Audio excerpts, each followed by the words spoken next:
సహోదరులారా, నిరీక్షణ లేని ఇతరుల వలె మీరు దుఃఖపడకుండా నిమిత్తము నిద్రించిన వారిని గూర్చి మీకు తెలియకుండా నాకు ఇష్టం లేదు. యేసు మృతి పొంది తిరిగి లేచినని మనము నమ్మిన ఎడల అదే ప్రకారము యేసు నందు నిద్రించిన వారిని దేవుడు ఆయనతో కూడా వెంటబెట్టుకొని వచ్చును. ప్రార్థన చేసుకుందామండి. కృపా సత్య సంపూర్ణుడా, సర్వోన్నతమైన దేవ, వందనముల స్తుతులు స్తోత్రాలు చెల్లిస్తున్నాను తండ్రి. ఈ రాత్రికాల సమయంలో నా ప్రభువా, మరియమ్మ గారి గృహము దగ్గర నా తండ్రి మీ సన్నిధికి చేరిన అబ్రహాము గారిని గురించి ఈ జ్ఞాపకార్థ స్తుతి కూడుకుని ఏర్పాటు చేయడం జరిగింది. ప్రభా, ఇందులో పాలుపొప్పులు పొందిన ప్రతి ఒక్కరిని మరి జ్ఞాపకము చేసుకోండి. నీతిమంతుని జ్ఞాపకము చేసుకునుట ఆశీర్వాదకరమని వాక్యం చెబుతున్నట్లుగా నేను ఈ దినము అబ్రహాము గారిని జ్ఞాపకము చేసుకుంటూ నీ వాక్యాన్ని మేము ధ్యానిస్తుండగా నేను నీ వాక్యముతో మమ్మల్ని పరిశుద్ధపరిచి నేను మమ్మల్ని కూడా సిద్ధపరిచి నా తండ్రి లోకములోను పరలోకములో చేరడానికి కావలసిన పరిశుద్ధత ఈ లోకములో సంపాదించుకోవడానికి నీ కృప అనుగ్రహించండి. వినుచున్న ప్రతి ఒక్క బిడ్డ హృదయములో నీ వాక్యము క్రియ చేయడానికి సహాయం చేయండి ప్రభా. అలాగే నీ వాక్యం పేరిట నిలబడిన నీ దేనదాసురాలని బలహీనరాలను ప్రభా, నా నోట నీ మాటలుంచి నీ బిడ్డలతో మీరు మాట్లాడమని యేసు నామములో అడుగుతున్నాము తండ్రి. ఆమేన్. హల్లెలూయా, హల్లెలూయా. క్రీస్తునందు దేవుని బిడ్డలారా, మరొకసారి మీ అందరికి నా హృదయపూర్వకమైనటువంటి వందనాలు తెలియజేస్తూ ఉన్నాను. మనం చదువుకున్నాం దశలోనికి రాసిన మొదటి పత్రిక 4వ అధ్యాయం 13-14 వచనాలు ఇక్కడ చదువుకున్నాం. ఇక్కడ అపోస్తలుడు పౌలు దశలోనికి సంఘానికి రాస్తున్న మొదటి పత్రికలో ఆయన చెప్తున్న మాట ఏంటంటే, సహోదరులారా, నిరీక్షణ లేని ఇతరుల వలె మీరు దుఃఖపడుకున్న నిమిత్తము నిద్రించిన వారిని గూర్చి మీకు తెలియకుండుట నాకు ఇష్టము లేదు.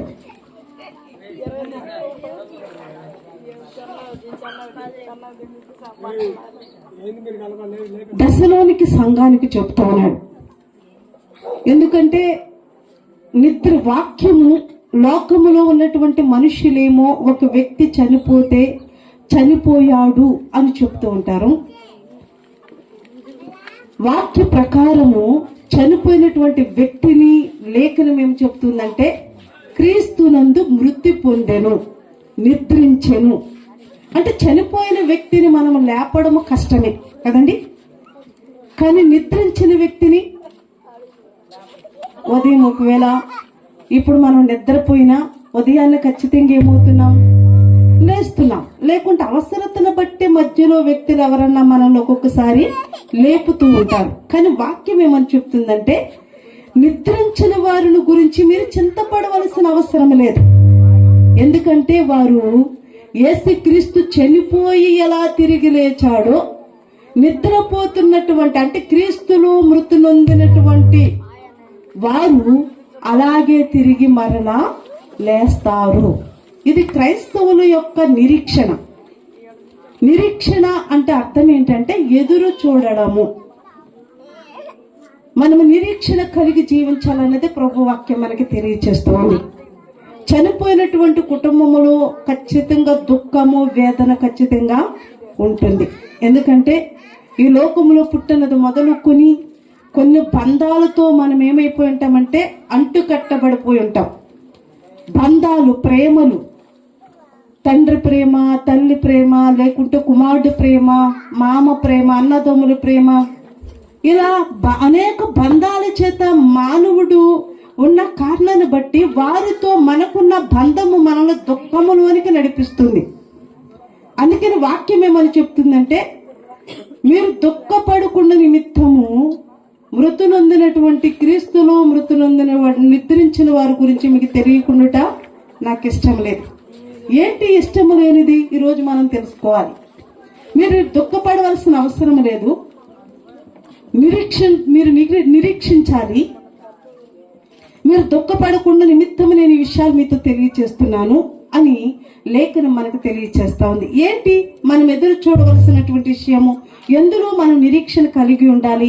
ఏ విషయము మనకి తెలియకుండా ఇష్టం లేదని అపోస్తలుడైన పౌలు దెసలోనికి సంఘానికి చెప్తున్నాడో కొన్ని మాటలు మనం జ్ఞాపకం చేసుకుందాం. మనము మొట్టమొదటిగా మనం తెలుసుకోవలసిన విషయం ఏంటంటే, మనము ఎలా పుట్టాము. అంతే కదండి, ఎలా పుట్టామో అని అడుగుతారు ఏంటంటే, పాస్టర్ గారు మీకు తెలియదా? తల్లిదండ్రులు కలయిక వల్ల పిల్లలు పుడుతూ ఉన్నారు, ఇది కదా మనకు తెలిసింది అని మనం అనుకుంటూ ఉంటాం కదండి. కీర్తనకారుడు అంటూ 127వ కీర్తనలో చదవక్కర్లేదండి, తన ప్రియులు నిద్రించుచుండగా ఆయన వారికి ఇచ్చుచున్నాడు.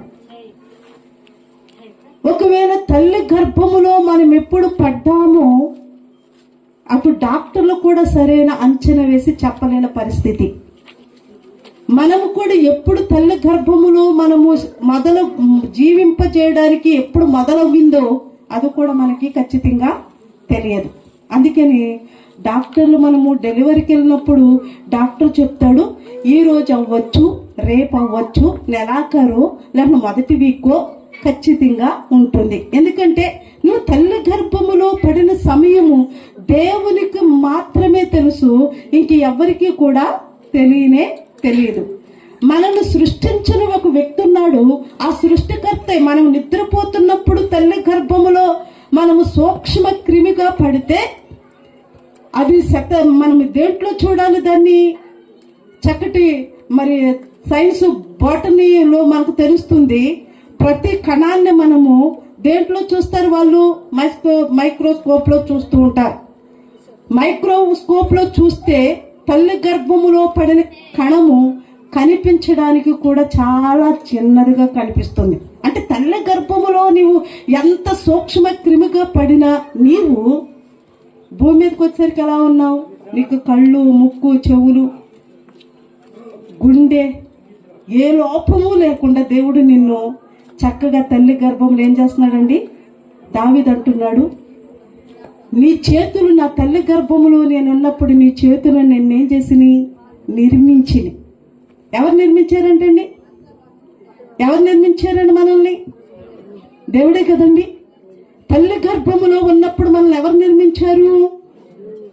దేవుడు. మొట్టమొదటిగా ఆది కాండములో మనం చూస్తే 1:24 నుంచి మనం చదివితే లేఖనం అక్కడ సెలవిస్తా ఉంది, మానవుడిని నరుడిని మన పోలిక చొప్పున చేద్దాం. మనం ఎవరి పోలికలో ఉన్నాము? దేవుని పోలికలు. ఎవరి పోలికలో ఉన్నామండి?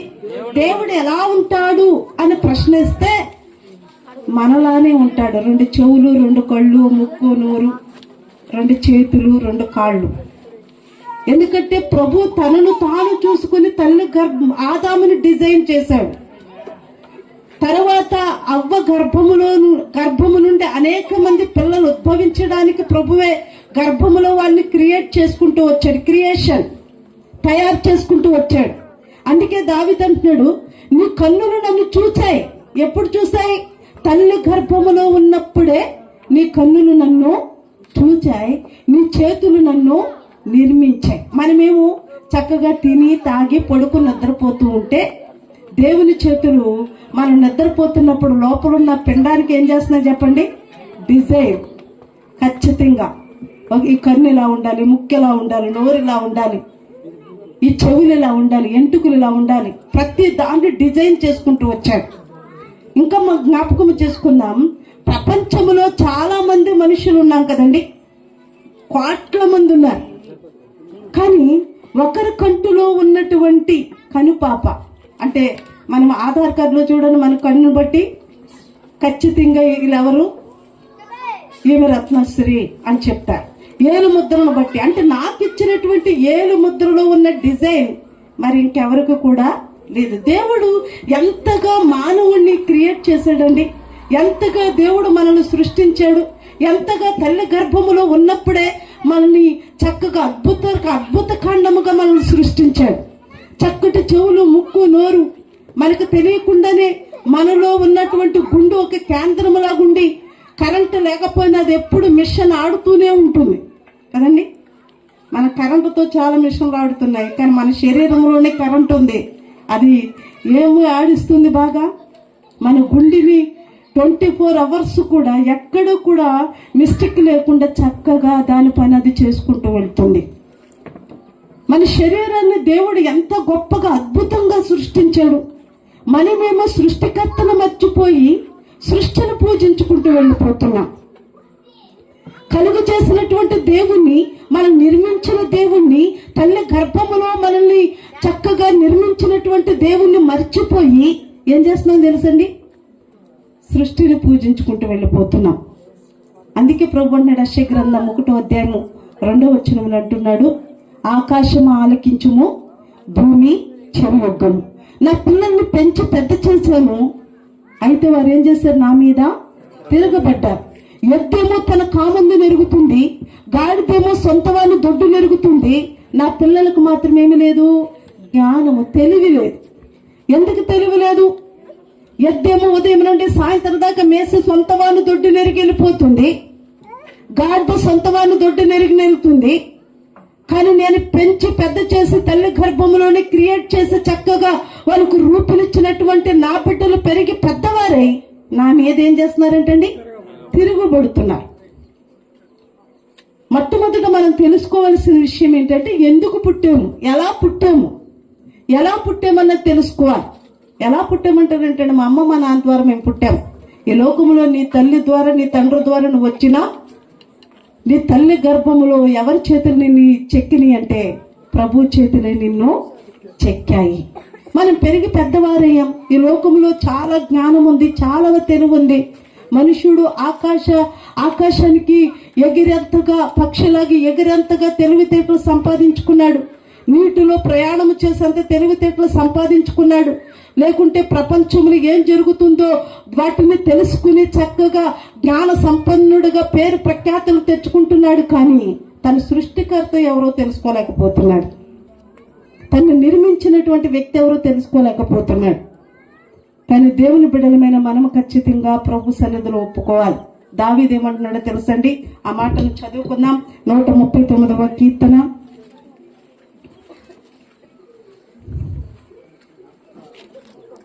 14-15 వచనాలు చదువుకున్నాం. నీవు నన్ను కలుగు చేసిన విధము చూడగా, భయమును వణుకును పుట్టుచున్నది. ఏమంటున్నాడండి దావీదు? ఏమంటున్నాడంటే, నీవు నన్ను కలుగు చేసిన విధము చూడగా భయం. ఎందుకు భయం? ఎందుకండి?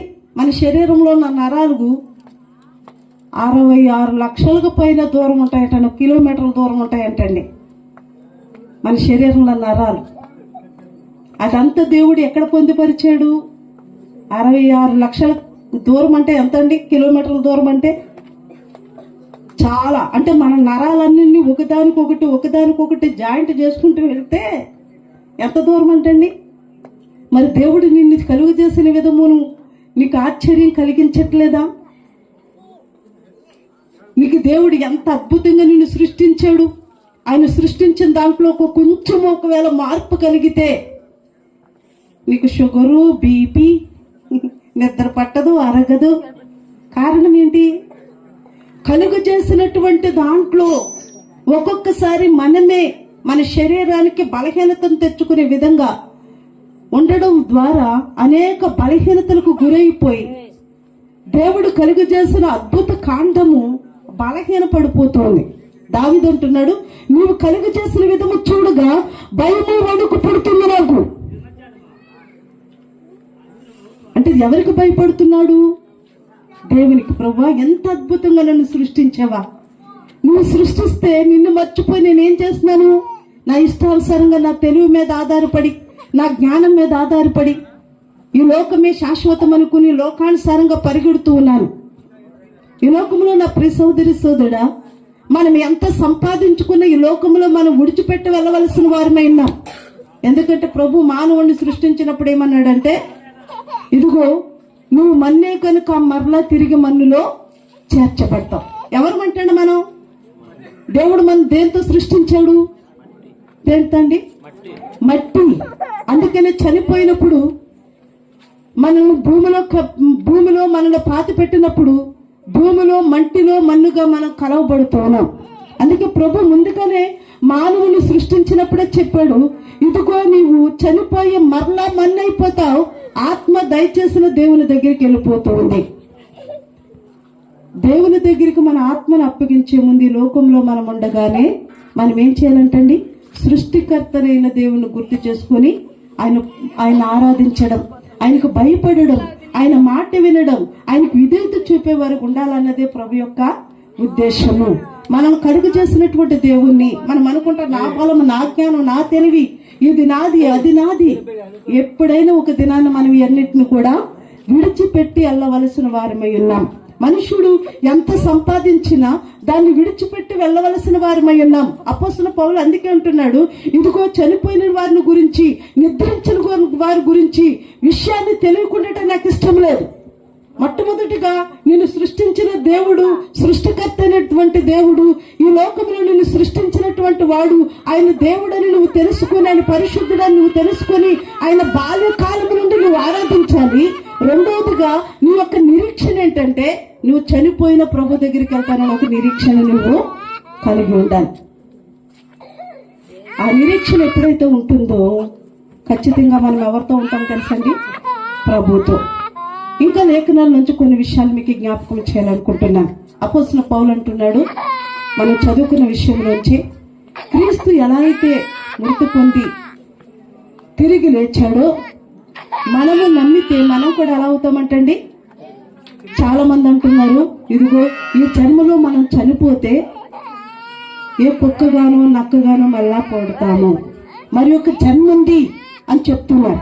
కానీ పరిశుద్ధ లేఖనం ఏమని సెలవిస్తా ఉందంటే, ఒక వ్యక్తి జన్మించి చనిపోయిన తర్వాత అతని ఆత్మ పరలోక రాజ్యం చేరుతుందని. మనం ఈ లోకంలో పుట్టింది మొదలుకొని చనిపోయేంత వరకు ప్రభు మన యొక్క జీవిత కాలము, మన ఆయుష్కాలాన్ని అంతా కూడా ప్రభువు ఖచ్చితంగా గ్రంథంలో లెక్కించి పెట్టాడు. మానవుని ఆయుష్కాలం ఎంతంటండి? 70 సంవత్సరాలు. కీర్తనకారుడు అంటున్నాడు 90వ కీర్తనలో, మోషే గారు రాస్తున్న విషయము, నరుని ఆయుష్కాలము 70 సంవత్సరాలు, అధిక బలం ఉంటే 80 సంవత్సరాలు. అది కూడా ఎలా అంటారంటండి? అది కూడా ఆయుష్కరమే. మన ఇంట్లో వాళ్ళు అనుకుంటారు, ఎప్పుడు చచ్చిపోతాడు రా బాబీడు, ప్రశాంతంగా ఉండనెత్తలేదు. ఏదో నువ్వు ఊరు వెళ్తారంటే ఈ ముసలోడికి ముసలిదానికి పరిచయం చేయలేక చనిపోతున్నాను, ఈ పరిచయం చేయలేకపోతున్నాను, ఎప్పుడు చనిపోతారు అని ఎదురు చూసేవారు చాలా మంది. తల్లిదండ్రులు చూడని వారు, తల్లిదండ్రులకు పరిచయం చేయని వారు చాలా మంది ఉన్నారు. కానీ దేవుని లేఖనం చెప్తుంది, తల్లిని తండ్రిని ఎవరైతే సన్మానం ఇస్తారో వారు దీర్ఘాయుష్మంతులు అవుతారు. ఎవరవుతారంటండి? అందరు చెప్పాలి. ఎవరిని మనము సన్మానించాలి? ఎందుకంటే ఈ లోకాన్ని పరిచయం చేసింది మన తల్లిదండ్రులే. ఈ లోకములో ఒక్కొక్క తల్లి తన బిడ్డకి 10 రక్తపు బొట్టులకు పాల బొట్టు అంటండి, 10 రక్తపు బొట్టులకు పాల బొట్టుగా చేసి బిడ్డకి తాగనిచ్చి వారిని పెంచి పెద్ద చేసి వారి జీవితాన్ని వారికి అప్పగిస్తే పిల్లలు పెరిగి పెద్దవారి తల్లిదండ్రులకి ఏం చేస్తున్నారండి? తిరగబడుతున్నారు. ఏంటి నువ్వు చెప్పే తెలివి ఉందా? అసలు నీకేం తెలియదు. తండ్రికి ఏం తెలియదు అంటండి, తల్లికి ఏం తెలియదు అంటండి. పిల్లలు పెరిగి పెద్దవారు ఏమంటున్నారు తెలుసా? నీకేమి కూడా తెలియదు. అంటే మానవుని యొక్క ఆలోచన బాల్యము నుండి చెడిపోయింది. కారణాన్ని బట్టి సృష్టికర్తని మర్చిపోతున్నారు, ఈ లోకంలో మనకు జన్మనిచ్చిన వారిని మర్చిపోతున్నారు, ఈ లోకంలో మనకి ఎవరైతే మేలు చేస్తున్నారో వారిని మర్చిపోతున్నారు, స్వార్థముతో జీవించడానికి ఇష్టపడుతున్నారు. కానీ కీర్తనకారుడు 32వ కీర్తన 2వ వచనంలో ఏమంటున్నాడంటే, ఆ వాక్యం చదువుకుందామండి. 32వ కీర్తన 2వ వచనం, యెహోవా చేత నిర్దోషని ఎంచబడిన వాడు, ఆత్మలో కపటము లేని వాడు దండ్యుడు. చాలండి. ఇక్కడ రాయబడినటువంటి మాట, యెహోవా చేత నిర్దోషి. ఎవరి చేత నిర్దోషి? మనం ఒక్కొక్కసారి మనుషుల చేత మనమే నేను నిర్దోషిని, నేను మంచివాడిని, నేను మంచిదానిని. మనం ఎప్పుడూ మంచోనమని చెప్పుకుంటాం కదండి. మన బలహీనతలు ఎవరికి తెలుస్తాయి? మనుషులకు. మీకు తెలియదా? మనకి తెలుస్తాయి. కానీ ఏ వ్యక్తినైనా మనం జ్ఞాపకం చేసుకుంటే నాకు నేను మంచిదాన్ని, మీకు మీరు మంచిదాన్ని అని మనం చెప్పుకుంటూ ఉంటాం. కానీ పరిశుద్ధ లేఖనం ఏమని సెలవిస్తా ఉందంటే యెహోవా చేత నిర్దోషులు ఎంచబడాలి. పరలోక రాజ్యం వెళ్ళాలంటే ఎవరితో నిర్దోషాలు ఎంచబడాలి? దేవుని దృష్టికి మనం ఇష్టమైన వారుగా ఉండాలి. అందుకని అపోస్తలుడు పౌలు అంటున్నాడు, క్రీస్తుని మృతి నొంది ఎలా అయితే లేచాడని మీరు విశ్వసిస్తున్నారో చనిపోయిన తర్వాత మీరు కూడా లేపబడి ఎక్కడికి వెళ్తారంటండి? పరలోక రాజ్యానికి వెళ్ళిపోతూ ఉంటాడు. మనం ఈ లోకానుసారమైనటువంటి విషయాల్ని మీద మనసు పెట్టుకుని దైవ చిత్తానుసారమైనటువంటి దేవుని విషయాల్ని మర్చిపోతూ ఉన్నాం. కానీ లేఖనం ఏమని సెలవిస్తా ఉందంటే మన బయట వారి గురించి మాట్లాడుకోవడం కాదు, కానీ క్రైస్తవులుగా నమ్మి విశ్వసించి ప్రభు యందు నమ్మిక ఉంచి ఇక్కడ కూర్చున్న నీవు ఏ నిరీక్షణ కలిగి ఉన్నావు? నువ్వు చనిపోతే పరలోక రాజ్యాన్ని వెళ్తానని ఇష్టపడుతున్నావా? నేను పరలోక రాజ్యం వెళ్ళి ప్రభుతో కలిసి సంతోషంగా ఆ బంగారు వీధుల్లోనూ ఆ చీకటి లేని వెలుగుగా ఉన్నటువంటి ఆ మహాపట్టణములోనూ నేను ఖచ్చితంగా జీవించగలను అని నువ్వు విశ్వసిస్తున్నావా? ఏదో ఆచార ప్రకారం, అలవాటు ప్రకారంగా ఇక్కడ కూర్చుని ప్రభుని స్తుతిస్తున్నామా అన్నది కూడా మనం జ్ఞాపకం చేసుకోవాలి. మీకు బైబిల్ నుంచి ఒక వ్యక్తిని మీకు జ్ఞాపకం చేస్తాను. లోకాసు సువార్త 16వ అధ్యాయంలో మనం జ్ఞాపకం చేసుకుంటే అక్కడ ధనవంతుడు, పేదలాజరు అని ఇద్దరు వ్యక్తులు ఉన్నారు. ధనవంతుడు బహు విస్తారమైన ధనాన్ని సంపాదించుకున్నాడు. దరిద్రుడు అనేటువంటి లాజర్ను కూడా వాక్యం మనకి అక్కడ చూపిస్తూ ఉంది. ధనవంతుడేమో తనకున్నటువంటి ధనంతో ఏమో చెప్పుకుంటున్నాడంటే నేను అనేక సంవత్సరాలకి కావలసినటువంటి ధనాన్ని సమకూర్చుకున్నాను. ఇప్పుడు తన ప్రాణంతో చెప్పుకున్నాడు, ప్రాణమా తిను తాగు సుఖించు,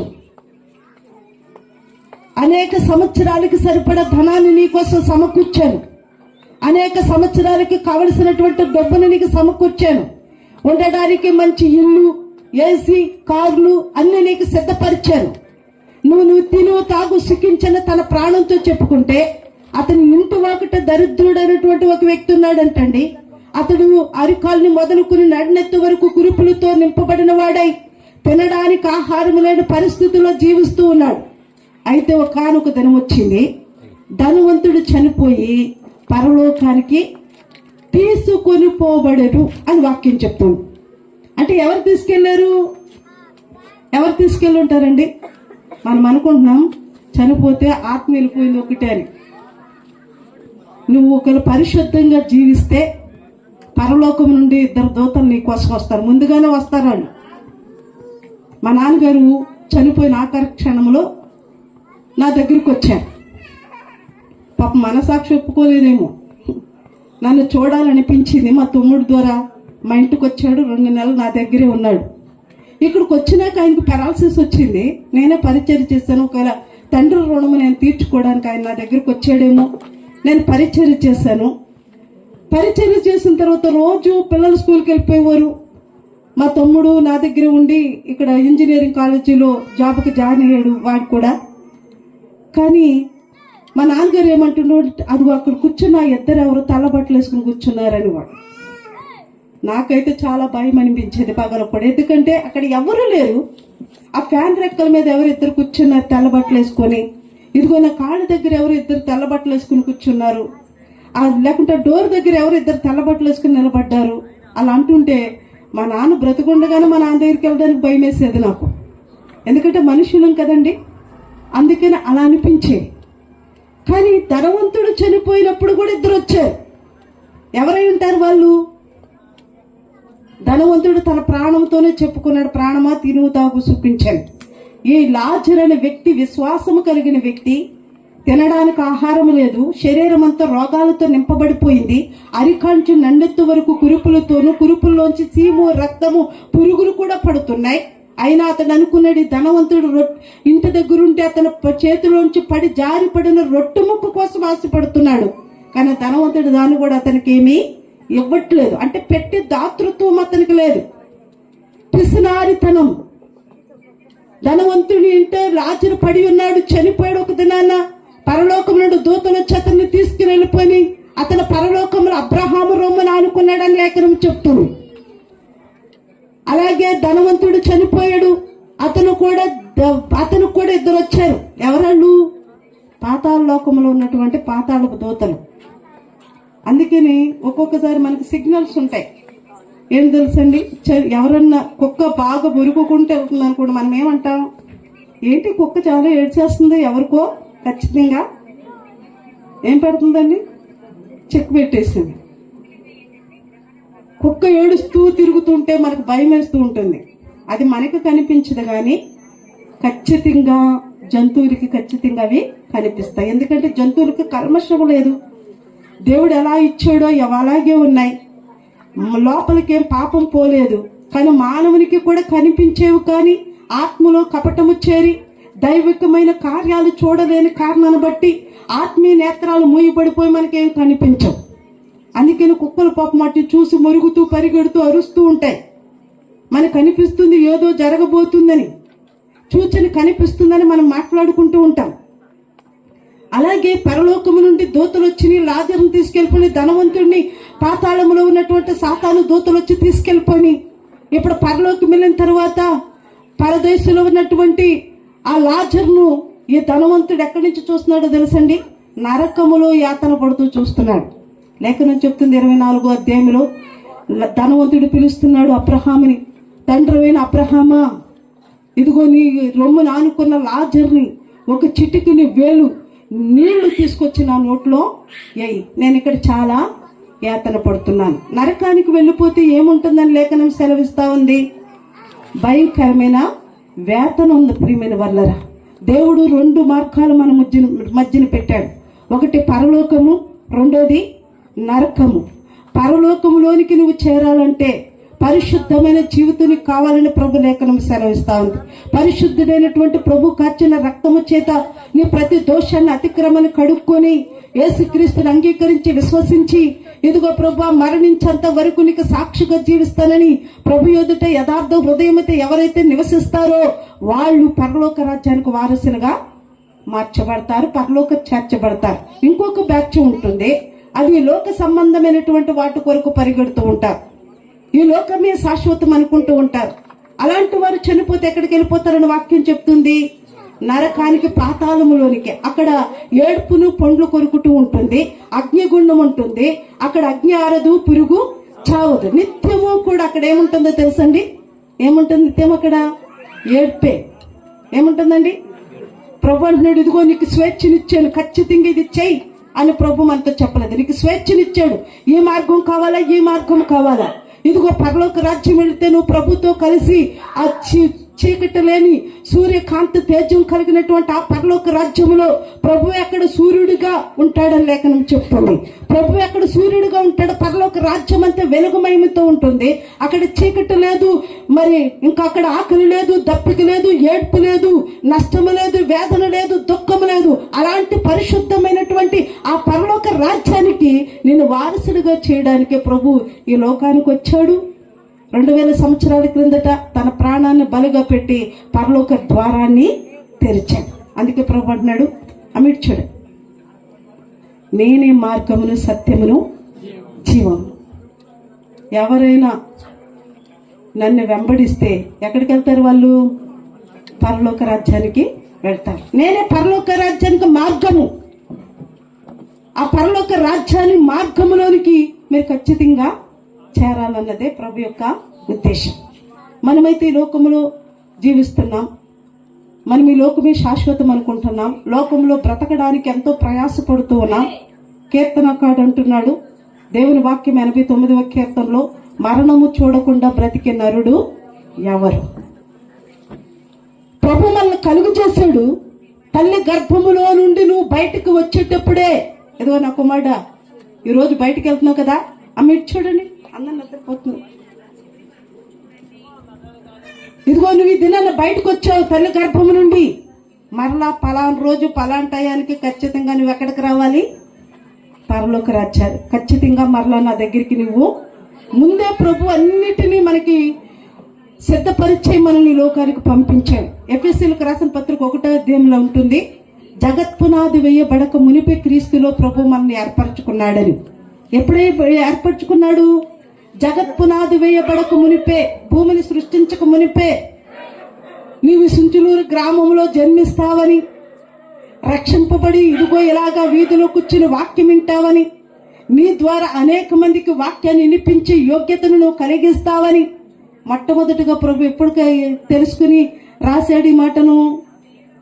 జగత్పునాది వేయబడక మునిపే. ఎప్పుడండి? ఎందుకు నిన్ను రక్షించుకున్నాడు? ఏదో వచ్చి ఇక్కడ కూర్చొని నిద్రపోయి పాటలు పాడి వెళ్ళిపోవడానికి కాదు. ఎందుకు ప్రభు మనల్ని కలుగు చేసుకున్నాడు? ఎందుకు మనల్ని ఆయన చేతులు నిర్మించి ఈ లోకంలోనికి వచ్చాం? ప్రభుని కనపరిచి మరలా ప్రభుతో కలిసి పరలోక రాజ్యంలో ఉండాలన్నదే ప్రభు యొక్క ఉద్దేశం. మనం తెలుసుకోవాలి, ఎందుకు నేను పుట్టాను, ఎందుకు నేను పెరిగాను, ఎందుకు చనిపోతున్నాను, చనిపోతే నేను ఎక్కడికి వెళ్తాను. మనం ఈ లోకంలో అన్ని అనుకోవచ్చు. చాలా మంది అంటారంటే నేను ఇప్పుడు ఎందుకు చనిపోతానండి. చాలా మంది గ్యారంటీగా చెప్పేస్తారు కదా, ఇంకా నేను ఖచ్చితంగా 20 సంవత్సరాలు బ్రతుకుతాను, ఖచ్చితంగా నేను 40 సంవత్సరాలు బ్రతుకుతాను. ప్రసంగి గ్రంథకర్త అంటున్నాడు, తల్లి గర్భంలోనూ పడింది మొదలుకొని చనిపోయేంత వరకు నీ ఆయుష్కి ఏమి లేదు తెలుసండి, గ్యారంటీ ఖచ్చితంగా లేదు. డాక్టర్లు కూడా చెప్పలేనటువంటి విషయాలు ప్రభు మనతో చెప్తూ ఉన్నాడు. మొట్టమొదటిగా నీ ఆయుష్కి గ్యారంటీ లేదు. నువ్వు ఇన్ని సంవత్సరాలు భూమి మీద బ్రతుకుతావని గ్యారంటీ లేదు. తల్లి గర్భంలో పడినది మొదలుకొని వయసు తారతమ్యం లేకుండా ప్రతి మానవుడికి సంక్రమించేది ఏంటంటే మరణం. మరణం అంటే అందరికీ భయమే కదండి. బాగా పండు ముసలివాడిని ముసలివాళ్ళని మనం జ్ఞాపకం చేసుకుంటే చనిపోతానేమో అని బోరు నేడ్చేస్తూ ఉంటారు వాళ్ళు. అవునే కదా, ఎప్పుడు మీరు చూడలేదు అలాంటి వారిని? చనిపోతానేమో, నేను చనిపోతానేమో అంటే బ్రతకాలని. ఎందుకు చనిపోతున్నా, ఎందుకు పుట్టాలి, ఎందుకు చనిపోవాలి మనం? ప్రభు మనం కలుగు చేసినప్పుడే చెప్పాడు, మరలా తిరిగి నీ ఆత్మని నేను ఖచ్చితంగా ఎక్కడికి వెళ్ళిపోతుందంటండి, దేవుని దగ్గరికి మన ఆత్మను ఖచ్చితంగా అప్పగించాలి. ఎవరి ఆత్మని? నా ఆత్మని నేనే. మా ఇంట్లో నేను వచ్చాను కదా ఈరోజు ఆరాధనకు, చాలు. రేపు ఆదివారం మా కూతురు వెళ్తుంది, రేపు ఆదివారం మా ఆయన వెళ్తాడు. కుటుంబ సమేతంగా ఆరాధనకు రామ్మని దేవుని వాక్యం చెప్తుంది. ఎవరు ఆత్మరక్షణ వారిదే. నువ్వు ఒక్కదాని పరలోక రాజ్యం వెళ్ళిపోతే, మరి కనవాళ్ళందరూ నరకానికి వెళ్ళిపోతే, నరకంలోంచి మీ ఇంట్లో వాళ్ళని చూసుకున్నారనుకోండి, ఎలా ఉంటుంది చెప్పండి? వాళ్ళు తిట్టుకుంటారు, పండ్లు కొరుకుతుంటారు. నువ్వు ఒక్కదాని వెళ్ళిపోయావు, నాకు ముందే చెప్పుంటే నేను కూడా ఖచ్చితంగా మారేదాన్ని కదండి. మరి మన ఒక్కరిమే పరలోక రాజ్యం వెళ్ళిపోతే మన ఇంట్లో వాళ్ళ పరిస్థితి ఏంటి? అందుకనే ధనవంతుడు ఏం చేశాడో తెలుసండి, దేవుణ్ణి ఏమడుగుతున్నాడు, ప్రభువా ఈ యాతనకరమైన స్థలములో నేను ఉండలేకపోతున్నాను, ఇంకా నాకు 5 మంది సహోదరులు ఉన్నారు, నా సహోదరులు యాతనకరమైన స్థలములోనికి రాకుండానట్లు ఈ లాజరును మరలా తిరిగి అక్కడికి పంపించాడు. నువ్వు వాక్యాన్ని అందిస్తాడు. ప్రభు రాజ్యం ఉందని, పరలోక రాజ్యం ఉందని, నరకం ఉందని ఖచ్చితంగా నా 5 మంది సహోదరులకి ఖచ్చితంగా వాక్యాన్ని ప్రకటిస్తే వారు రక్షింపబడి మారు మనసు పొంది ఈ నరక కోపమైనటువంటి ఈ పాతాళములోనికి రాకుండా తప్పింపబడతారు. ఎక్కడి నుండి ఆలోచిస్తున్నాడు ఈ మాట? ఎక్కడి నుంచండి? పాతాళములో నుండి. ఎవరి గురించి ఆలోచిస్తున్నాడు? ఒక ఎగ్జాంపుల్ అది మనమే ఉన్నాం అనుకోండి, అప్పుడు నేను ఎలాగో బాధపడుతున్నాడు, ఆడు పరలోక రాజ్యంలో బాగుంటే నేను అసలు ఓర్చుకోలేను, నాతో పాటు వాడు కూడా ఎక్కడ ఉండాలి, నరకంలో ఉంటే బాగుంటుంది అని ఒకవేళ ఎగ్జాంపుల్ ఆ ప్లేస్లో మనం ఉంటే అలా అనుకుంటామేమో. నేను ఒక్కడే ఉంటే బాగుంటుందా నరకంలో? నేను ఒక్కడే ఏడుస్తే బాగుంటుందా? నేను ఒక్కడే వేతన పడితే బాగుంటుందా? అదేం పరలోక రాజ్యంలో ఉంటే నేను నరకంలో ఉండాలా అనుకుంటా. కానీ ధనవంతుడు అలా అనుకోలేదండి. ఆ యాతనకరమైన స్థలాన్ని, ఆ పరిస్థితిని చూసి ఏమంటున్నాడో తెలుసా? అబ్రహామును మొరపెడుతున్నాడు. అబ్రహాము తండ్రివైన అబ్రహామా, నాకు 5 మంది సహోదరులు ఉన్నారు, ఈ లోకమే శాశ్వతం అనుకున్నాను, ఈ లోకంలో ఇల్లు, పొలాలు, కార్లు, బిల్డింగులు, ఏసీలు, లేకుంటే ధనము, ధాన్యము, బంగారము ఇదే శాశ్వతం అనుకుని లోకం వైపు పరిగెత్తాను, లోకం వెంబడి పరిగెత్తాను. కానీ అవన్నీ నేను విడిచిపెట్టి వచ్చాను. కానీ నాకు 5 మంది సహోదరులు ఉన్నారు, వారు కూడా ఎలాగే అనుకుంటున్నారు. లాజర్ను పంపించి వాళ్ళకి వాక్యాన్ని చెప్పించి అక్కడ దేవుని వాక్యం సెలవిస్తా ఉంది. తండ్రి అయిన దేవుడు ఏమంటున్నాడో తెలుసండి, అక్కడ మోషేను ప్రవక్తలు ఉన్నారు, వాళ్ళ మాట వింటే చాలు. ఎవరి మాట వినాలి? మనం ఎవరి మాట వినాలి? దైవ సేవకుని మాట వినాలి. ఎవరి మాట వినాలండి? మీరు నరకానికి వెళ్ళిపోవడము దేవునికి ఇష్టం లేదు, అందుకని సేవకుడిని ఏర్పరచుకున్నాడు. సేవకుడిని ఇక్కడ నిలబెట్టి నరకానికి వెళ్ళిపోకుండా పరలోక రాజ్యానికి మిమ్మల్ని సిద్ధపరుస్తున్నాడు. అర్థమైందండి? మనమేమనుకుంటాం చెప్పనా? మనమేమనుకుంటాం? సేవకుల్ని మనము చాలా తక్కువగా చూస్తాం. చావకులు మనం విమర్శిస్తూ ఉంటాం, చావకుల్ని మనం దూషణ మాటలు మాట్లాడిస్తూ ఉంటాం. కానీ దేవుడు ఏమంటున్నాడో తెలుసా? నేను తండ్రికిని మీకుని ఎలా మధ్యవర్తికి వచ్చానో అలాగే దేవునికిని మీకుని మధ్యవర్తి ఎవరో తెలుసా? సేవకుడు. ప్రభు అంటున్నాడు, వాళ్ళని గౌరవిస్తే నన్ను గౌరవించినట్లే. ఎవరిని గౌరవించాలి మనం? సేవకులు గౌరవిస్తే ఎవరిని గౌరవించినట్లు? దేవుని గౌరవించినట్లు. ధనవంతుడికి ఫస్ట్లో అర్థం కాలేదు, తన ఇంటి ముందున్నటువంటి లాజరుకి సహాయం చేస్తే పరలోక రాజ్యంలో నాకు ఒక చిన్న స్థానం అన్న దొరుకుతుందేమో. అతడు అనుకుని తన ప్రాణంతో చెప్పుకున్నాడు, ప్రాణమా తిను, తాగు, సుఖించు. ఈ లోకంలో మనము ఎన్నో చక్కగా బిల్డింగులు కట్టుకుంటాం, ఇల్లులు కట్టుకోవడానికి, ఆస్తులు సంపాదించుకోవడానికి. ఈ దినాల్లో భయంకరమైన అపాయకరమైన దినాల్లో పరిస్థితులు ఎలా ఉన్నాయో తెలుసండి. మనుషులు చంపుకుంటున్నారు, మనుషులు అప్పగించుకుంటున్నారు, మనుషులు మోసం చేస్తున్నారు. దేనికోసమో తెలుసా? ఆస్తిని సంపాదించుకోవడానికి, ఇల్లులు కట్టుకోవడానికి, బంగారం సంపాదించుకోవడానికి, పలుకుబడి సంపాదించుకోవడానికి, పదవుల కోసం మనుషులే విమర్శించుకుంటూ, దూషించుకుంటూ, వేదన పాలు చేసుకుంటూ, మోసం చేత చాలా సంపాదించుకుంటున్నారు. మోసం చేసి సంపాదించిందేమో ఇక్కడే ఉంటుంది. మీరు ఎక్కడికి వెళ్తున్నారు చెప్పండి? మోసం చేసి సంపాదించిందేమో, మోసం చేసిన సంపాదించిన ఇల్లు ఇక్కడే ఉంటుంది. కానీ వీళ్ళు ఎక్కడికి వెళ్తున్నారు? నరకానికి. అంతేనా?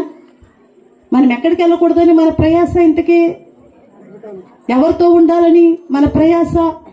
ప్రభు అంటున్నాడు యోహాను సువార్త 14వ అధ్యాయంలో, ఇది నేను మీకంటే ముందుగా వెళుతున్నాను. ఎక్కడికి వెళ్తున్నాను? ఆయన చనిపోయి తిరిగి లేచి పరలోకానికి ఆరోహణం అవ్వక ముందే చెప్తున్నమాట, ఇదిగో మీకంటే ముందుగా వెళ్తున్నాను, నేను వెళ్ళి మీకు స్థలాన్ని సిద్ధపరుస్తాను. ఎక్కడండి మనకి స్థలాన్ని సిద్ధపరిచేది? పరలోక రాజ్యంలో ప్రభు మనకి స్థలాన్ని సిద్ధపరుస్తాడు. పరలోక రాజ్యంలో ప్రభు మన స్థలం సిద్ధపరచడానికి ఆయన మనకంటే ముందుగా వెళ్ళాడు. కానీ మనమేమో ఈ లోకమే శాశ్వతం అనుకుని ప్రభు వెంబడి వెళ్లకుండా నరకానికి వెళ్ళిపోతూ ఉన్నాం. మనం అనుకుంటున్నాం చనిపోయిన తర్వాత తక్కుడో పిక్కుడో. నిజంగా పరలోక రాజ్యం వెళ్ళొచ్చిన వాళ్ళు ఎవరన్నా ఉన్నారా? నరకానికి వెళ్ళొచ్చిన వాళ్ళు ఎవరన్నా ఉన్నారా? చూసారా? ఈ లోకముతో మనం చనిపోయిన తర్వాత అయిపోయింది ఇంకా మన పరిస్థితి అనుకుంటాం. చనిపోయిన తర్వాత అసలు స్టోరీ స్టార్ట్ అవుతుంది. నువ్వు చనిపోయిన తర్వాత అసలు స్టోరీ.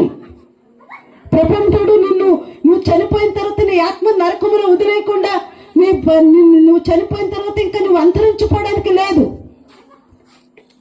దేవుని వాక్యం చెప్తుంది, చనిపోయి మృతుల్లోంచి ప్రభు ఎలా అయితే తిరిగి లేచాడో విశ్వసిస్తే నీవు కూడా అలాగా తిరిగి లేస్తావు. చనిపోయిన మనం ఎలా లేస్తామంటండి? విశ్వాసం ఉందా మనకి తిరిగి లేస్తామని? చనిపోయిన మనిషి తిరిగి లేవడం ఏంటండి అని మనం అనుకోవచ్చు. యేసు ప్రభు దేవుడు కాబట్టి మనం తిరిగి లేస్తాడు, కానీ మనం తిరిగి లేస్తామా? వాక్యంలోంచి ఒక మాటను మీకు జ్ఞాపకం చేస్తారు, బైబిల్ చదవక్కర్లేదండి. యేసు ప్రభు చనిపోయి తిరిగి లేచిన క్షణంలో జరిగిన విషయాన్ని మీకు జ్ఞాపకం చేస్తాను. యేసు ప్రభు చనిపోయి ఆయన సమాధిలో పెట్టిన తర్వాత ఆయన ఆత్మ ఎక్కడికి వెళ్ళింది అన్నది కొంతమంది ప్రశ్న. ఆయన ఆత్మ పాతాళములోనికి దిగిపోయింది. ఎందుకంటే పాతాళములో ఏముందో తెలుసా? పాతాళము ప్లస్ పరదైసు ఉంది. పరదైసులో పాతాళని బంధన భక్తులందరూ పరదైసులో ఉన్నారు.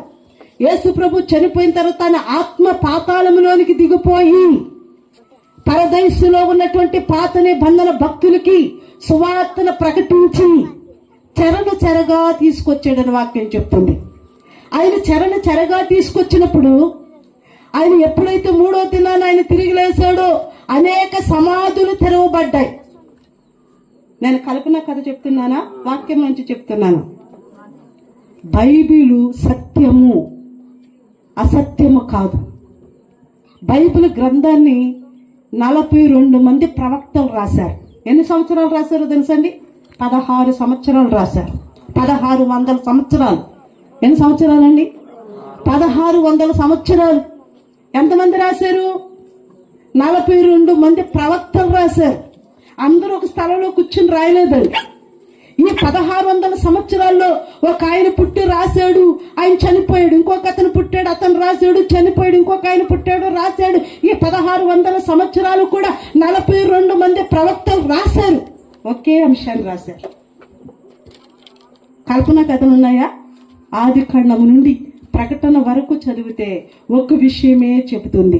తండ్రి, కుమార, పరిశుద్ధాత్మ దేవుడు పరిశుద్ధుడు, పరిశుద్ధుడు, పరిశుద్ధుడని.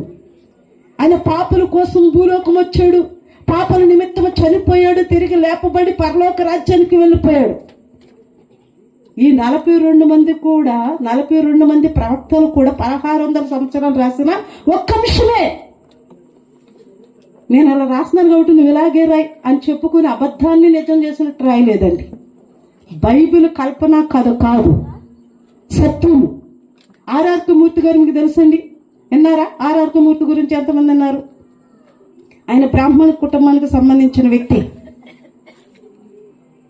ఈ ఆర్ఆర్ మూర్తి గారు బ్రాహ్మణుడు, పూజలు చేస్తూ ఉన్నాడు.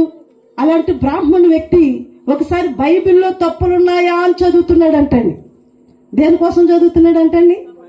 చాలా మంది ఇప్పుడు బైబిల్ నా జీవితాన్ని మారుస్తుంది అని చదివబోలేమో 1% ఉన్నారు. 99% ఎవరున్నారు తెలుసండి? బైబిల్లో తప్పులు ఎదుగుదామని చదువుతున్నారు.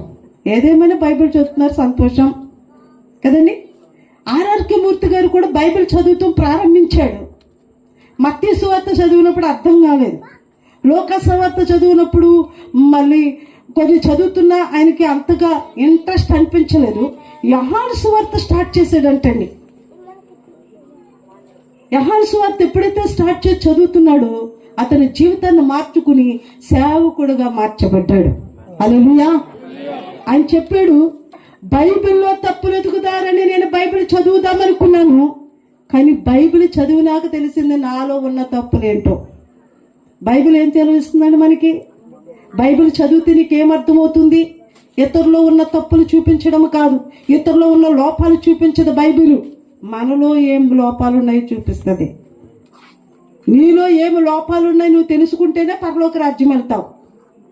అంతేగాని ఆమెలో ఏముంది, వాళ్ళలో ఉంది, వీళ్ళలో ఉందని లోపాలు ఇతరుల గురించి ఎతికేమనుకోండి, వాళ్ళేమి వెళ్ళిపోతారు పాపం పక్కనే. మనం ఏమవుతాం చెప్పండి? ఎక్కడే ఉండిపోతాం.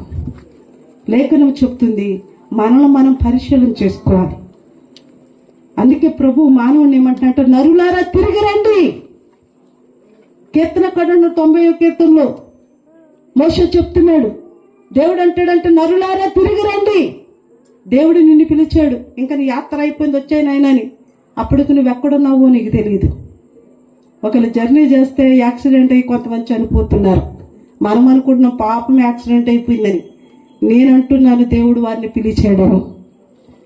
దేవుడు వారిని పిలిచేసరికి వారు జర్నీలో ఉన్నారు కాబట్టి యాక్సిడెంట్ అయింది.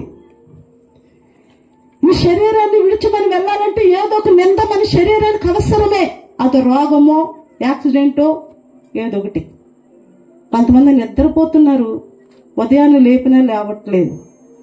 ఏమైంది? రాత్రి ప్రభు పిలుస్తున్నాడు, నా కుమారుడు వచ్చే, నీ జర్నీ అయిపోయింది. అందుకని పరిశుద్ధ లేఖనం చెప్తుంది మనం యాత్రికులము. యాత్రికులంటే ప్రయాణికులము. ఇప్పుడు నెల్లూరుకి బయలుదేరామో, అందరూ నెల్లూరు వెళ్తారండి. ఎవరు స్టాపింగ్ కాడికి వాళ్ళు ఖచ్చితంగా టికెట్ తీసుకుంటున్నారు, అక్కడే దిగేస్తారు. కొంతమంది నెల్లూరు వరకు చివరి దాకా వెళ్తారు, స్టాపింగ్ వరకు. అలాగే దేవుడు మనల్ని పిలుచుకున్నది కూడా కొంతమందిని 70 సంవత్సరాల్లో పిలుచుకుంటే, కొంతమంది 10 సంవత్సరాలప్పుడే పిలుస్తున్నాడు ప్రభు. కొంతమందిని 80, 90, కొంతమంది 110 సంవత్సరాలు కూడా బ్రతుకుతున్నారు. అది కూడా వారికి ఎలా ఉందో తెలుసా? ఆయుష్కరమే. ప్రభు నిన్ను పిలుస్తున్నప్పుడు ఆయన పిలుపు నీకు వినబడేటట్లుగా నువ్వు ఉండాలి నా ప్రియ సోదరి సోదరుడా. లేఖనం సెలవిస్తుంది యెషయా గ్రంథక యోహాను సువార్త 10వ అధ్యాయంలో ప్రభు అంటున్నాడు, నా గొర్రెలు నా స్వరం వినును. ఎవరి స్వరం వింటాయి? ఎవరి స్వరం వింటాయండి? దేవుని గొర్రెలు. దేవుని స్వరం ఎలా ఉందని ఎవరు గుర్తిస్తారు? మనకు ఒక్కొక్కసారి స్వరాలు వినిపిస్తాయి. వాక్యము చెబుతున్నప్పుడు వాక్య వైపు చెవులుండవు, కానీ దేని వైపు ఉంటాయి చెవులు. పక్కన ఎవరైనా గొడవ వేసుకుంటున్నారు అనుకోండి, చాలా జాగ్రత్తగా, ఎంత జాగ్రత్తగా అంటామంటే అసలు అక్కడ చిన్నగా మాట్లాడుకున్నా చక్కగా వినిపించేస్తుంది. వాక్యం ఇంత గట్టిగా చూపుతున్నా నిద్ర వచ్చేస్తుంది. కారణం ఏంటండి? సాతానుడు అంటాడంట, నువ్వు చర్చికి వెళ్ళి పాటలు పాడి ప్రార్థన చేయనేమనను, వాక్యం మాత్రమే వినబాకు. వాక్యం వింటే నీ బ్రతుకు మారిపోద్ది. వాక్యమే నిన్ను బ్రతికిస్తుంది. వాక్యమే నిన్ను పరలోక రాజ్యం చేరుస్తుంది. వాక్యం ఎవరంటే యేసుక్రీస్తు అని లేఖనాలు సెలవిస్తున్నాయి. ఆదియందు వాక్యం ఉండెను, వాక్యము దేవుని యొద్ద ఉండెను, ఆ వాక్యమే దేవుడై. నువ్వు వింటున్న ఈ వాక్యం ఎవరిది? దేవుడు. మరి నీకెందుకు అశ్రద్ధ? నీ జీవితాన్ని సరిచేసే వాక్యం వింటున్నప్పుడు ఎందుకు నువ్వు సరి చేసుకోలేకపోతున్నావు?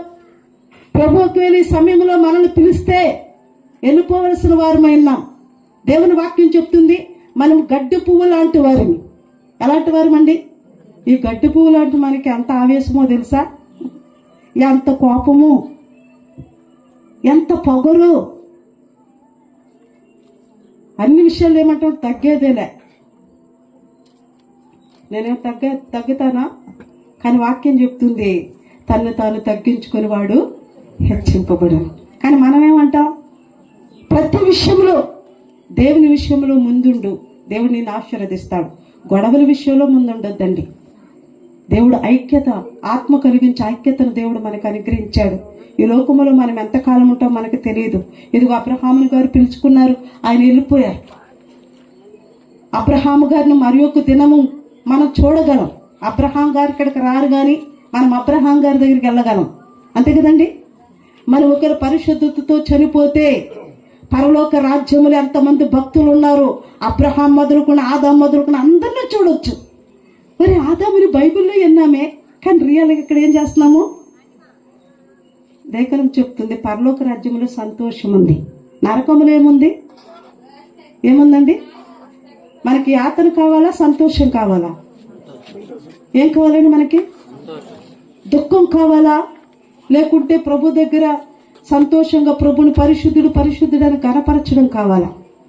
ఈ లోకములో ఉన్నదంతా నేత్రాశ, శరీరాశ, జీవపు డంబమే. మన ఆయుష్కాలం ఎంతకాలం ఉందో మనకు తెలియదు. ప్రభు వాక్యం సెలవిస్తుంది, మానవుని జీవితం గడ్డి పువ్వు లాంటిది, నీటి బుడగ లాంటిది, ఆవిరి లాంటిది. ఎంతలో కనపడి ఎంతలో మాయమైపోయి ఆవిరి లాంటి వారు మనం. ఈ ఆవేశాలు మనకు అవసరం లేదు. ప్రభు యొక్క మాటకు విధేయత చూపి ప్రభు ఈ లోకంలో జీవించినంత కాలము నీకు లోబడి నీ మాట విని నన్ను నేను నా కుటుంబాన్ని కట్టుకుని ఒకవేళ ఈ లోక యాత్రను ముగిస్తే నేను పరలోక రాజ్యంలో ఉంటాను. ఏమో ఉండాలి తెలుసండి?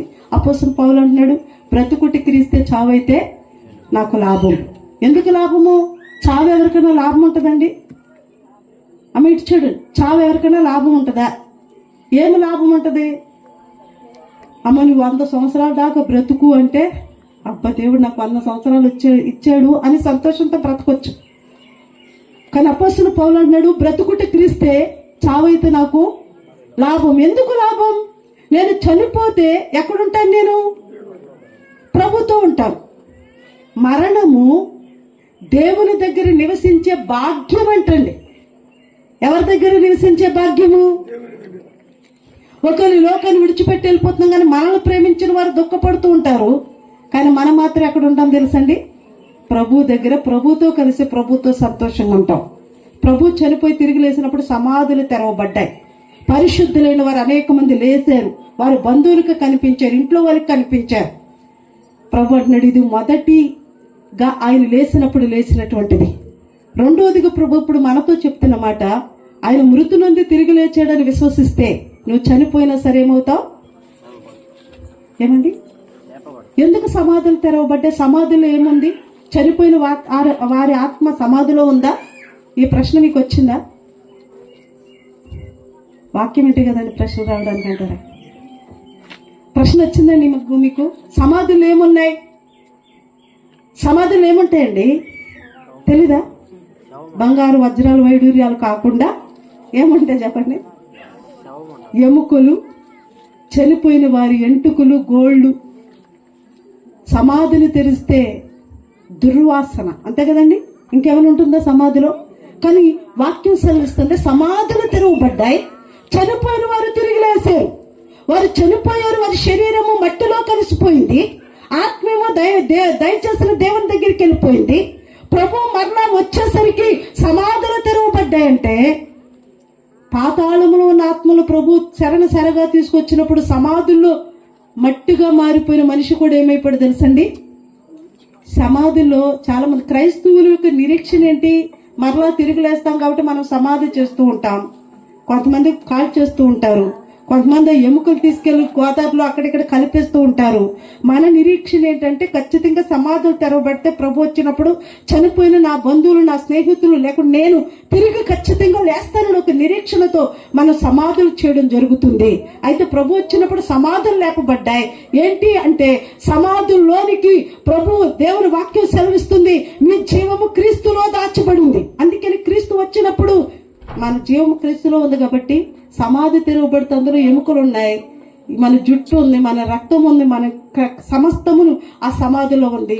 చనిపోయి మరి మట్టిలో కలిసిపోయిన శరీరానికి ఈ ఆత్మ ప్రవేశించగానే పూర్వము నువ్వు ఎలా ఉన్నావు మరలా అలాగే తిరిగి లేస్తాం. చనిపోయిన మరలా తిరిగి లేస్తాం మనం. అప్పుడు ఎలా ఉంటాం? కొత్త రూపమే ఉండదు మనకి. కొత్త రూపం ఉంటుందా, పాత రూపం ఉంటుందా అనే ప్రశ్నలో ధనవంతుడు పేదలాజరుని మనం గుర్తించుకోవచ్చు. పేదలాజరు అంటున్నాడు తండ్రివైన అబ్రహామా అని గుర్తుపెట్టాడు ఒకటి. అబ్రహాము రొమ్మును ఆనుకున్నది లాజరు అని గుర్తుపెట్టాడు ఒకటి. లాజరుకి శరీరం లేకపోతే ధనవంతుడు గుర్తుపెట్టేవాడండి. అంటే ఆత్మకి ఏముంటుంది తెలుసా? చూపు ఉంది, ఆత్మకు మాట ఉంది, ఆత్మకి జ్ఞానం ఉంది, ఆత్మకి కాళ్ళు ఉన్నాయి, చేతులు ఉన్నాయి. నువ్వు ఎలా ఉన్నావు నీ ఆత్మ కూడా అలాగే ఉంటుంది. అందుకని ధనవంతుడు నరకములో ఉండి లాజరుని గుర్తుపెట్టాడు. లాజరుని ఒక్కసారి పంపించు. మనము చనిపోయిన మరలా తిరిగి లేస్తాం, ఇది పిచ్చి అని కొంతమంది అనుకుంటున్నారు. కానీ వాళ్ళకి జ్ఞానం లేకే. యెషయా గ్రంథకర్త అంటున్నాడు నా ప్రజలు ఎందుకు నశించిపోతున్నారు అంటే జ్ఞానం లేక. ఏ జ్ఞానము లేక? వాక్యం సెలవిస్తుంది యేసుక్రీస్తు దేవుని శక్తి జ్ఞానమునై ఉన్నాడు. యేసుక్రీస్తు నిజమైన దేవుడు అని తెలుసుకునే జ్ఞానం లేక మనకేమైపోతుందంటండి? నరకానికి వెళ్ళిపోవడానికి దారి తీసుకుంటున్నాం. ప్రభు మనల్ని శరీరంతో లేపడానికి గల కారణం ఏంటంటే దేవుడు త్రిత్వమై ఉన్నాడు. త్రిత్వం అంటే ఏంటి? దేవుడు తండ్రి, కుమార, పరిశుద్ధాత్మ. మనల్ని కూడా త్రిత్వంలోనే కలుగజేశాడు. ఏంటి అంటే శరీరము, జీవము, ప్రాణము. మన ఆత్మ ఉంటే పరలోక రాజ్యం వలదు. మన ఆత్మ దేవునిలో దాచిపెట్టిన దేవుడు రెండో రాకడ వచ్చినప్పుడు సమాధులు తెరవబడతాయి. చనిపోయిన మన పూర్వీకులందరూ కూడా మరలా తిరిగి లేస్తారు. చనిపోయినటువంటి భక్తులు లేస్తారు. లేఖనం చెప్తుంది చనిపోయిన వారు తిరిగి లేస్తారు. ఇదిగో మంచి చేసిన వారు జీవ పునరుద్ధానికి, చెడు చేసిన వారు ఎక్కడికి వెళ్తారంటండి? నరకానికి. మనం నరకం వెళ్దామా, పరలోక రాజ్యం వెళ్దామా? ఎక్కడికండి? ఎక్కడికి వెళ్ళాలి మనం? మన నిరీక్షణ ఏంటి? మనం ఎందుకు ఇక్కడ కూర్చుని అందరూ నిద్రపోతుంటే నువ్వు వాక్యం వింటున్నావు? అందరూ చక్కగా పుష్టిగా తిని చక్కగా వారి ఇష్టానుసారంగా చక్కగా ఉంటే నువ్వు మాత్రం ఎందుకు ఇంకా అన్నం తినకుండా నిద్ర వచ్చినా కళ్ళు నట్టట్టు అనుకుంటా ఖచ్చితంగా ఎందుకు ఇక్కడ కూర్చున్నావు అంటే నీ నిరీక్షణ ఏంటో తెలుసా? పరలోక రాజ్యము వెళ్ళాలి. దేవునితో కలిసి పరలోక రాజ్యంలో నేను ఉండాలి. ప్రభుకి ఒకవేళ ఇక్కడ ఉన్న సేవకుడు గొప్ప, నువ్వు తక్కువ అని కాదు. చనిపోయిన తర్వాత దేవుని దృష్టికి అందరు కూడా సమానమే. దేవుని వాక్యం చెప్తుంది. కీర్తనకాడు అంటున్నాడు, సామెతల గ్రంథకర్త అంటున్నాడు 6:4 అనుకుంటా, ఆయన అంటున్నాడు ఒక్కొక్క వస్తువు దాని పని నిమిత్తం దేవుడు కలుగజేస్తాడు. సేవకుడిని లేకుంటే నన్ను కలుగు చేసిందని మీకు వాక్యాన్ని చెప్పడానికి. మిమ్మల్ని ఎందుకు కలుగు చేశాడు మరి? ఏంటండి? వాక్యం వినడానికేనా? ఇంకా మన పని ఏంటి మరి? వాక్యం విని వెళ్ళిపోవడమేనా మన పని? సంఘ పరిచర్యలో వారి వారి పని. సేవకుని పని సేవకుడు వాక్యం చెప్తూ ఉంటే, విశ్వాసుల పని విశ్వాసులు. దేవుని వాక్యం చెప్తుంది వారి వారి పని నిమిత్తము ప్రతి వస్తువుని దేవుడు కలుగజేశాడు. నన్ను సంఘములు అంతా నాదే అని నువ్వు అనుకుంటున్నావు. నువ్వు కాదు, దేవుడు నిన్ను ఏర్పరచుకున్నాడు నీ ద్వారా ఈ పని అవ్వాలని. చేయకపోతే నీకే శిక్ష, చేయకపోతే నాకే శిక్ష. పౌలు అంటున్నాడు, సువార్త ప్రకటించకపోతే నాకు శ్రమ, సువార్త చెప్పకపోతే నాకు శ్రమ. మరి పరిచర్య చేయకపోతే ఎవరికి శ్రమ? ఎవరికండి? పాస్టర్ గారిక మాట వినిపించట్లేదు నాకు. చెవిడానికి చాలాసార్లు చెప్పినట్టున్నాను. కొంచెం గట్టిగా చెప్పండి. ఎవరికి శ్రమ? ప్రభు దినాన మనతో మాట్లాడుతున్నాడు. శరీరం ఉండగానే పరలోక రాజ్యానికి మనం సిద్ధపాటు కలిగి ఉండాలి. అందుకే నేను అంటున్నాడు, ఇదిగో నిద్రించిన వారిని గురించి మీకు తెలియకుండా నాకు ఇష్టం లేదు. చనిపోయారు కదా, ఇంక వీళ్ళతో అయిపోయింది అనుకుంటున్నారేమో. లేదు, అక్కడే అసలు స్టోరీ స్టార్ట్ అవుతుంది. అతను పరలోక రాజ్యంలో ప్రభుతో సంతోషంగా ఉన్నాడు. ఆయన్ని మనం చూడాలంటే మనం కూడా ఈ లోకంలో సిద్ధపాటు కలిగి, ఈ లోకంలోని పరిశుద్ధుడైన దేవుని ఆరాధించి, ఆయన రక్తము చేత మనము కడగబడి పరిశుద్ధ పరచబడి పరలోక రాజ్యానికి ప్రభు పిలిస్తే, మన నమ్మకంతో ప్రభు పరలోక రాజ్యం వెళ్తే చనిపోయిన మన పూర్వీకులందరినీ మనం చూడొచ్చు. అదే నరకంలో కూడా ఉంటారు మన పూర్వీకులు, ఉండరండి? కానీ అక్కడ పలకరింపులు ఉండవు. అమ్మాయి వీళ్ళు కూడా వచ్చేసారు నాకు సంతోషం అని ముందు వెళ్ళినోడు సంతోషపడతాడు కదండి. అబ్బా, అందుకనే ప్రభు 10 బుద్ధి గల కన్యకులు, బుద్ధి లేని కన్యకుల గురించి 10 మంది కన్యకుల గురించి ప్రభు చెప్పారు. ఎంతమంది ఎరవబడిపోయారు? అందరూ పాటలు పాడుతున్నారు, ప్రార్థన చేస్తున్నారు, వాక్యం చదువుతున్నారు. ప్రభు రాకడ కొరకు ఎదురు చూస్తున్న వారే. ఈ 10 మందిలో ఎత్తబడిన వారు ఎంతమంది? 5 మంది కనమ. 5 మంది ఎందుకు ఎత్తబడలేకపోయారు? ఎందుకు సిద్ధపరచుకోలేకపోయారు వారి శరీరాన్ని? వాళ్ళు పాటలు పాడుతున్నాం, ప్రార్థన చేస్తున్నాం, వాక్యం చదువుతున్నాం, చర్చికి వెళ్తున్నామని భావించారే తప్ప ప్రభు నన్ను ఎందుకు కలుగు చేసాడో తెలుసుకోలేకపోయారు. యేసు రక్తంతో కడగబడలేకపోయారు. పరిశుద్ధాత్మ దేవుని పొందలేకపోయారు. పరిశుద్ధాత్మ దేవుని వాక్యం సెలవిస్తూ ఉంది, సంఘాన్ని ఇప్పుడు సిద్ధపరచడానికి మన మధ్యన ఉన్నది ఎవరో తెలుసా? పరిశుద్ధాత్ముడు. పరిశుద్ధాత్మను మనం పొందుకోవాలి. పరిశుద్ధాత్ముడు కలిగించే ఐక్యతను కలిగి ఉండాలి. పరిశుద్ధాత్ముడు మనం సిద్ధపరుస్తుంటే మనం సిద్ధపడాలి. పరిశుద్ధాత్ముడు మనలో మచ్చ, డాగు, కళంకం లేకుండా మనం సిద్ధపరిస్తే సిద్ధపడి పరలోక రాజ్యానికి వారసులకు అవ్వాలి. అబ్రహాం గారిని దేవుడు పిలిచారు, ఆయన వెళ్ళిపోయారు. చాలా మంది మన కళ్ళు ముందే చాలా మందిని ప్రభు పిలుస్తుంటే వెళ్ళిపోతూ ఉన్నారు. కానీ దేవుడు మనల్ని ఎప్పుడు పిలుస్తాడో మనకి తెలియదు. మనం కూడా ఏం చేయాలి మరి? ఏం చేయాలండి? సిద్ధపాటు కలిగి ఉండాలి. ఊరికి వెళ్తే మనం ఎన్ని బ్యాగుల్లో ఎన్ని రకాలైన డ్రెస్సులు, ఎంత డబ్బులు, ఎన్ని తీసుకుని వెళ్ళడానికి సిద్ధపడతాం. ఊరంటే ఒక వారం ముందు నుంచి సిద్ధపడతాం కదండి. అప్పటికప్పుడు సిద్ధపడతాం. మనం ఒక వారం నుండి సిద్ధపడతాం. అంతకన్నా గొప్ప పట్టణం మనం వెళ్ళబోతూ ఉన్నాం.